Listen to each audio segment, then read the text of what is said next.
MCR హెచ్ఆర్డీలో ముఖ్యమంత్రి రేవంత్ రెడ్డికి El Niño పరిస్థితుల ప్రభావంపై నిపుణుల కమిటీ నివేదిక అందజేసింది. తెలంగాణలో వర్షపాతం తగ్గిపోవడంతో గత ఏడాది కంటే ఈ ఏడాది పంటల సాగు విస్తీర్ణం తగ్గిందని నిపుణుల కమిటీ వెల్లడించింది.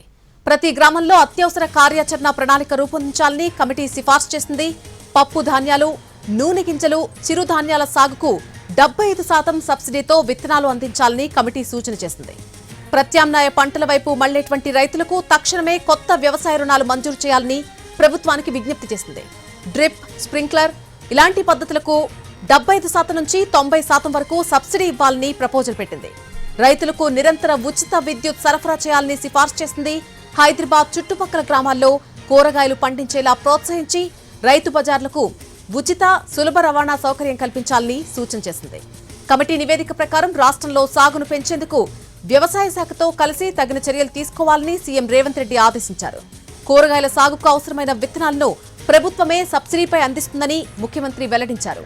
స్కూళ్లలో మధ్యాహ్న భోజనానికి ఉపయోగపడేలా కొత్తగా నిర్మిస్తున్న సెంట్రలైజ్ కిచెన్స్ పరిసర ప్రాంతాల్లో కూరగాయల సాగుపై ప్రత్యేక దృష్టి పెట్టాలని ఆదేశించారు.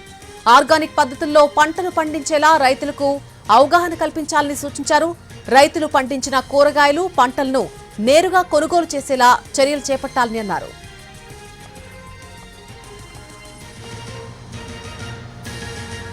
తెలుగు రాష్ట్రాల నీట్ చరిత్రలో కొత్త అధ్యాయానికి నాంది ఎస్ఆర్. ఇది ప్రతి తెలుగు విద్యార్థి విజయం. మన తెలుగు విద్యార్థి తెలుగు గడ్డపై నుంచి ఎగురవేసిన విజయకేతనం. ఆల్ ఇండియా జనరల్ కేటగిరీలో 9వ ర్యాంక్, 720కి 705 మార్కులు. తెలుగు రాష్ట్రాల్లో ఏ ఒక్క విద్యా సంస్థకి 720కి 705 మార్కులు రాలేదు, ఒక్క ఎస్ఆర్ కి తప్ప.